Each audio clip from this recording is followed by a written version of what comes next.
Good morning, my dear students. আজি আকৌ এই নতুন ভিডিঅ' ক্লাছলৈ তোমালোকক ওয়েলকাম জনাইছোঁ। আশা কৰোঁ সবে ভালে আছা। মই অংক কৰাৰ পোহৰ চেপ্টাৰৰ গোলাকাৰ দাপনৰ অবতল আৰু উত্তল দাপনত কেনেকৈ অংক কৰিম তাৰ নিয়মবিলাক শিকি আছোঁ। এই হিচাপে আজিও এইটো গোলাকাৰ দাপনৰ সূত্ৰ আৰু বিবৰ্ধন লৈ পেলাই আলোচনা ইতিমধ্যে কৰিছোঁ। তথাপিও মই ভাবি আছোঁ যে আৰু অলপ আলোচনাৰ প্ৰয়োজন আছে, সেইকাৰণে আজিৰ এই ক্লাছটো ৰেডি কৰা হৈছে। আশা কৰোঁ তোমালোকে মনোযোগেৰে চাবা, দেখিবা। গোলাকাৰ দাপনৰ সূত্ৰ আৰু বিবৰ্ধন, মিৰৰ ফৰ্মুলা এণ্ড ম্যাগনিফিকেশ্যন। যোৱাকালি আমি শিকিছিলোঁ লক্ষ্যবস্তুৰ দূৰত্ব আমি কি আখৰেৰে বুজাওঁ? লক্ষ্যবস্তুৰ দূৰত্ব আমি ইউ আখৰেৰে বুজাওঁ। প্ৰতিবিম্বৰ দূৰত্ব কি আখৰেৰে বুজায়?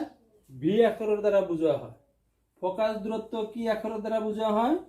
এফ আখৰৰ দ্বাৰা বুজোৱা হয়। এই তিনিটাৰ মাজত সম্বন্ধ বুজাবৰ কাৰণে এটা ফৰ্মুলা আহিছে, এইটোকে কোৱা হয় মিৰৰ ফৰ্মুলা বা দাপনৰ সূত্ৰ, গোলাকাৰ দাপনৰ সূত্ৰ। আৰু এটা আহিব বিবৰ্ধন। সূত্ৰটো কি আছিল? সূত্ৰটো আছিল 1/v plus 1/u is equal to 1/f। এইটো হৈছে আমাৰ মেইন সূত্ৰ, মেইন ফৰ্মুলাটো আছিল এইটো। এতিয়া আমি এইটো সূত্ৰক লৈ পেলাই আলোচনা কৰিম। 1/v plus 1/u, 1/v plus 1/u এইটো দাপনৰ ফৰ্মুলা। ভি প্ৰতিবিম্বৰ দূৰত্বক বুজায়, ইউ লক্ষ্যবস্তুৰ দূৰত্বক বুজায়, এফ ফোকাস দূৰত্ব বুজায়। গতিকে 1/v plus 1/u is equal to 1/f। F হৈছে ফোকাস দৈৰ্ঘ্য, ফোকাস দূৰত্ব। ইয়াত আমি এতিয়া শিকিম যে আৰু এটা ফৰ্মুলা কেতিয়াবা আমাৰ দৰকাৰ হ'ব। এইটো যদি কম 1 নম্বৰ ফৰ্মুলা, এতিয়া 2 নম্বৰত যদি আহে এইটো এটা ফৰ্মুলা আমাক আছে, r is equal to twice f। r is equal to twice f। এই r is equal to twice f ৰ পৰা অতএব আহিব আমাৰ f is equal to কি আহিব? r/2। f is equal to আহিব r/2। ঠিক আছে। এতিয়া আমি আৰু এটা কথা প্ৰয়োজন পৰিব, এম বা বিবৰ্ধন। মানে গোলাকাৰ দাপনত লক্ষ্যবস্তু ক'ত থাকিলে প্ৰতিবিম্বৰ আকাৰ কেনেকুৱা হ'ব, এই প্ৰতিবিম্বৰ আকাৰ বুজাবৰ কাৰণে তিনিটা কথাত আহি যায়, আমাক প্ৰয়োজন পৰে। লক্ষ্যবস্তুতকৈ প্ৰতিবিম্ব কিমান গুণে ডাঙৰ বা সৰু অথবা সমান, এইটো বুজাবৰ কাৰণে বিবৰ্ধন বোলা শব্দটো সৃষ্টি হৈছে। ইংৰাজীত কোৱা হয় ম্যাগনিফিকেশ্যন। গতিকে তাক এম আখৰৰ দ্বাৰা বুজা হয়। M is equal to formula আমি কালিও শিকিছিলোঁ। M is equal to formula হয় h'/h। M is equal two দুই ধৰণৰ ফৰ্মুলা আছে। যদি এইটো এই নম্বৰ দিওঁ, এম ইজ ইকুৱেল টু কি হ'ব? M is equal to h'/h। আৰু এটা হ'ব m is equal to minus v/u, অর্থাৎ m বা বিবর্ধন ফর্মুলা হ'ব h'/h। ইয়াৰ অৰ্থ হ'ল h' মানে প্ৰতিবিম্বৰ উচ্চতা, আৰু এই h মানে বুজাব লক্ষ্যবস্তুৰ উচ্চতা। ঠিক আছে। আচ্ছা, তাৰপিছত আকৌ আহিল যে m is equal to minus v/u। মাইনাছটো থাকিবই, মনত ৰাখিব লাগিব। এমৰ আমাৰ সূত্ৰত এই মাইনাছটো থাকিবই, ঋণাত্মক চিহ্নটো থাকিবই। তো m is equal to হ'ব v/u। এই v হৈছে প্ৰতিবিম্বৰ দূৰত্ব, u হৈছে লক্ষ্যবস্তুৰ দূৰত্ব। গতিকে এমৰ মান দুই ধৰণে ওলোৱা হয়, অৰ্থাৎ লক্ষ্যবস্তুৰ উচ্চতাৰ লগত প্ৰতিবিম্বৰ উচ্চতাৰ এটা অনুপাত, আৰু প্ৰতিবিম্বৰ দূৰত্ব আৰু লক্ষ্যবস্তুৰ দূৰত্বৰ এটা অনুপাত এই দুটা লৈ পেলাই কি কৰা হয় আমাৰ এমৰ মান বা বিবৰ্ধনৰ মান উলিওৱা হয় এইটো কথা আমি জানিলো এটো মনত ৰাখিব লাগিব এতিয়া আমি এই প্লাস মাইনাসৰ নিয়মটো শিকিব লাগিব প্লাস মাইনাস কেনেকৈ ধৰা হয় প্লাস মাইনাসটো কেতিয়া হয় কিয় হয় এইটো কথা আমি শিকিব লাগিব আমি মনত ৰাখিব লাগিব লক্ষ্যবস্তুৰ উচ্চতা সদায় প্লাস ধৰা হয় লক্ষ্যবস্তুৰ উচ্চতা বস্তুৰ উচ্চতা সদায় যেহেতু মুখ্য অক্ষৰ ওপৰত লম্ব হৈ থাকে ধৰা হয় গতিকে সেইকাৰণে সদায় প্লাস হয় লক্ষ্যবস্তুৰ উচ্চতা সদায় কি হ'ব প্লাস হ'ব মনত ৰাখিব লাগিব আৰু অসৎ প্ৰতিবিম্বৰ উচ্চতা সদায় ধনাত্মক হয় অসৎ প্ৰতিবিম্বৰ উচ্চতা সদায় কি হ'ব ধনাত্মক বা প্লাসৰ হ'ব আৰু সৎ প্ৰতিবিম্বৰ উচ্চতা সদায় ঋণাত্মক হ'ব এইটো কথা মনত ৰাখিব লাগিব আৰু বিবৰ্ধনৰ মান মনত ৰাখিব লাগিব বিবৰ্ধন এম মানে কি বিবৰ্ধন এম মানে বিবৰ্ধন এম মানে এই বিবৰ্ধন এই ইয়াৰ মান এইটোৰ মান যেতিয়া আমি মনত ৰাখিব লাগিব সদায় অংক কৰোতে এই বিবৰ্ধনৰ মান যদি মাইনাস হয় বিবৰ্ধনৰ মান যদি মাইনাস হয় তেতিয়াহ'লে প্ৰতিবিম্ব হৎ হ'ব একদম মনত ৰাখিব লাগিব বিবৰ্ধনৰ মান যেতিয়া মাইনাসৰ হ'ব তেতিয়াহ'লে প্ৰতিবিম্ব হৎ বুজাব প্ৰতিবিম্ব হৎ বুজাব বিবৰ্ধনৰ মান মাইনাস বা ঋণাত্মক হ'লে m = ফৰ্মুলাত যে মাইনাসটো আহিছে সেইটোৰ পৰাই এইটো m ৰ মান যেতিয়া মাইনাস হ'ব প্ৰতিবিম্ব কেনেকৈ হ'ব হৎ হ'ব মনত ৰাখিব লাগিব আৰু যদি m ৰ মান প্লাস হয় m = প্লাসৰ হয় m ৰ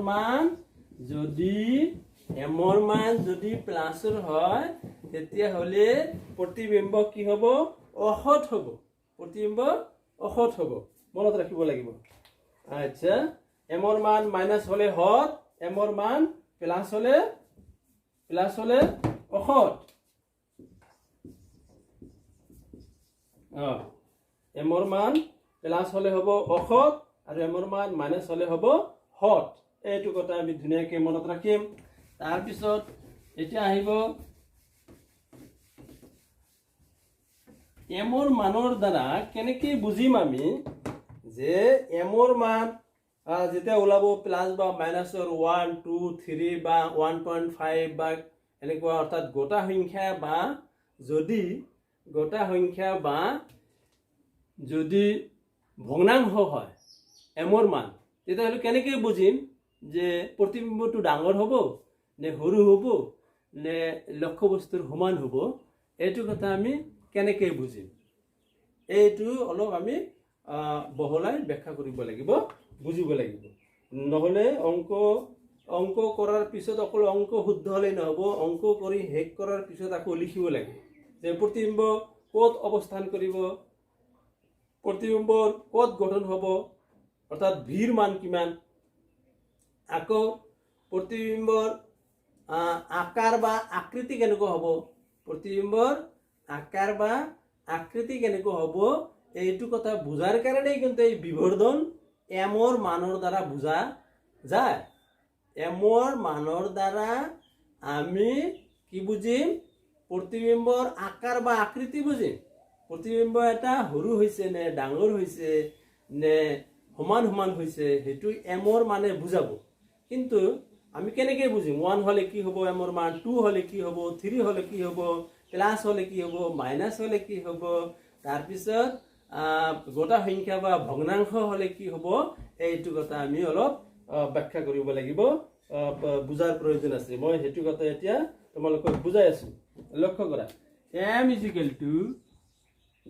m = প্লাস বা মাইনাস হ'ব পাৰে m ৰ মান প্লাস হ'ব আৰু মাইনাস হ'ব আমি শিকিলো মাত্ৰ যে m ৰ মান প্লাস হ'লে কি হ'ব প্ৰতিবিম্ব অসৎ হ'ব আৰু মাইনাস হ'লে হৎ হ'ব m ৰ মান মাইনাস হ'লে হৎ হয় প্লাস হ'লে অসৎ হয় মনত ৰাখিব লাগিব গতিকে m = প্লাস মাইনাস 1 হ'লে এটো 1 হ'লে কি হ'ব 1 হ'লে প্ৰতিবিম্ব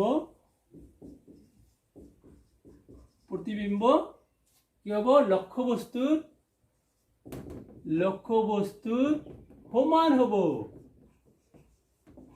ভেৰি গুড।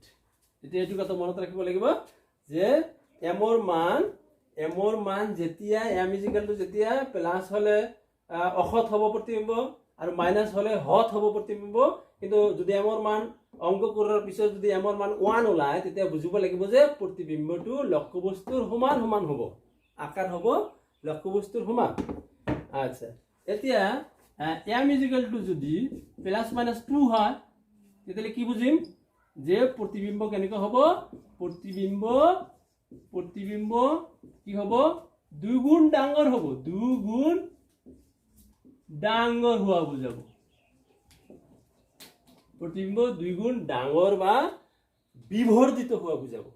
কিতাপত বিবৰ্ধিত কথাটো লিখা হৈছে, গতিকে আমি বিবৰ্ধিত মানে বুজিব লাগিব ডাঙৰ হোৱা। সংকুচিত লিখা আছে, সংকুচিত মানে বুজিব লাগিব সৰু হোৱা। গতিকে এম ইজ ইকুৱেল টু যেতিয়া 2 হ'ব তেতিয়া হৎ বা অসৎ হ'ব, প্লাছ হ'লে অসৎ মাইনাছ হ'লে হৎ। তেতিয়া কি হ'ব? প্ৰতিবিম্ব লক্ষ্যবস্তুতকৈ 2 গুণ ডাঙৰ হ'ব। আচ্ছা, তাৰপিছত আহিব এম ইজ ইকুৱেল টু বুজাই যায়। এতিয়া এম ইজ ইকুৱেল টু যদি প্লাছ মাইনাছ 3 হয় তেতিয়াহ'লে কি কথা হ'ব? প্ৰতিবিম্ব 2 গুণৰ জাগাত কি হ'ব? 3 গুণ ডাঙৰ হ'ব। কি হ'ব? 3 গুণ ডাঙৰ হ'ব। এতিয়া কি হ'ব? এমৰ মান যদি প্লাছ মাইনাছ 3 হয় প্ৰতিবিম্ব কি হ'ব? 3 গুণ ডাঙৰ হ'ব। আচ্ছা, কিন্তু এইবাৰ এই তিনিটা হ'ল গোটা সংখ্যা, এই 1 এই 2 এই 3 এইবিলাক হ'ল গোটা সংখ্যা। কিন্তু যেতিয়া আমি বুজিব লাগিব যে যেতিয়া এমৰ মান যদি ভগ্নাংশ হয়, যেনেকৈ আধা যদি হয়, তেতিয়া কি বুজিব লাগিব যে লক্ষ্যবস্তুতকৈ প্ৰতিবিম্ব হ'ব অৰ্ধেক, আধা হৈ যাব। প্ৰতিবিম্ব সৰু হৈ যাব, সংকুচিত হৈ যাব, কি হ'ব? প্ৰতিবিম্ব আধা হৈ যাব। প্ৰতিবিম্ব আধা হৈ যাব, আধা চাইজ আকাৰ হ'ব অৰ্ধেক বা হাফ চাইজৰ। এইটো কথা মনত ৰাখিব লাগিব। M is equal to half হ'লে তেতিয়া লক্ষ্যবস্তুতকৈ প্ৰতিবিম্বৰ আকাৰ হ'ব অৰ্ধেক বা আধা, হাফ চাইজৰ। ঠিক তেনেকৈ যদি এমৰ মান প্লাছ মাইনাছ 1/3 হয়, ভগ্নাংশ হয় এনেকৈ, তেতিয়া কি হ'ব? আমি এতিয়া এই সময়তো কি হ'ব? এই যে 3 ভাগৰ 1 ভাগ, 2 ভাগৰ 1 ভাগ, আধা, 3 ভাগৰ 1 ভাগ, 1/3। তেতিয়া বুজিব লাগিব যে এমৰ মান প্লাছ হ'লে আমি শিকিছো অসৎ প্ৰতিবিম্ব, আৰু এমৰ মান মাইনাছ হ'লে হৎ প্ৰতিবিম্ব। আৰু যেতিয়া গোটা সংখ্যা হয় সেই গুণে ডাঙৰ হয়, আৰু ভগ্নাংশ হ'লে সৰু হয় বা সংকুচিত হয়। গতিকে বুজিব লাগিব যে এতিয়া এম ইজ ইকুৱেল টু যদি 1/3 হয় তেতিয়াহ'লে প্ৰতিবিম্ব সৰু হ'ব। প্ৰতিবিম্ব সৰু হ'ব, কিমান সৰু হ'ব? 1/3। কিমান সৰু হ'ব? 1/3। এই যে 1/3 ইয়াকে কয় 1/3। বুজিব লাগিব যে এমৰ মান এনেকে গোটা সংখ্যা হ'লে 1 হ'লে সমান সমান হয় লক্ষ্যবস্তুৰ, এমৰ মান 2 হ'লে প্ৰতিবিম্ব লক্ষ্যবস্তুতকৈ 2 গুণ ডাঙৰ হয়। লক্ষ্যবস্তুতকৈ 2 গুণ ডাঙৰ হ'ব যদি এমৰ মান 2 ওলায় বা 2 হয়। তেনেকৈ এমৰ মান 3 হ'লে কি হ'ব? লক্ষ্যবস্তুতকৈ 3 গুণ ডাঙৰ হ'ব। ঠিক তেনেকৈ এমৰ মান যদি ভগ্নাংশ হৈ যায়, গোটা সংখ্যা নহয় ভগ্নাংশ হৈ যায়, তেতিয়াহ'লে কি হ'ব? যেনেকৈ হাফ হ'লে বুজা যাব যে প্ৰতিবিম্ব লক্ষ্যবস্তুতকৈ আধা হ'ব, অৰ্থাৎ সৰু হ'ব। ঠিক তেনেকৈ আকৌ যদি এমৰ মান 1/3 বা এনেকৈ ভগ্নাংশ হয় 1/3 হয়, তেতিয়া বুজিব লাগিব যে 3 ভাগৰ 1 ভাগ। কিহৰ 3 ভাগৰ 1 ভাগ? লক্ষ্যবস্তুৰ 3 ভাগৰ 1 ভাগ হ'ব প্ৰতিবিম্বৰ আকাৰ, অৰ্থাৎ সৰু হ'ব বা সংকুচিত হ'ব। আৰু ইয়াক কোৱা হ'ব যে লক্ষ্যবস্তুতকৈ সৰু হ'ব, কিমান গুণ হ'ব? 1/3 হ'ব। এনেকৈ আমি কথাবিলাক মনত ৰাখিলে অংক কৰাত সহজ হ'ব। গতিকে আমি আজি আৰু ক্লাছ আৰু বেছি দীঘলীয়া নকৰিম। এইবিলাক কথা ধুনীয়াকৈ তোমালোকে ভিডিঅ' চাই মেইন কিতাপ আৰু বহি মেলি লৈ পেলাই তোমালোকে লিখি ভিডিঅ' ক্লাছবিলাক চাবা। লাগিলে ভিডিঅ'বিলাক তুমি ৰিপিট কৰি চাব পাৰিবা, য'ত বুজা নাযায় আকৌ প্ৰথমৰ পৰা চাবা। এনেকৈ 2-3 বাৰ এনেকৈ ভিডিঅ'বিলাক চালে আমাৰ কথাবিলাক সহজ হৈ যাব, বুজাত সুবিধা হ'ব।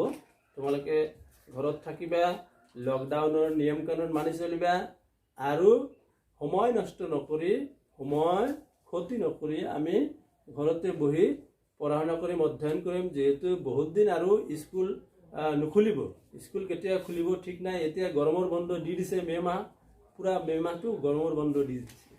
গতিকে কোনো অসুবিধা নাই, আমি যিমান পাৰোঁ ভিডিঅ' ক্লাছবিলাক দি থাকিম। তোমালোকে মাজে মধ্যে যে ফোন কৰি আছা, খুব ভাল লাগে। ক্লাছবিলাক যে ভাল পাই আছা, সেইটো শুনিও আমাক ভাল লাগে। গতিকে আমি আৰু অধিক ভালকৈ ভিডিঅ'বিলাক দিয়াৰ চেষ্টা কৰিম।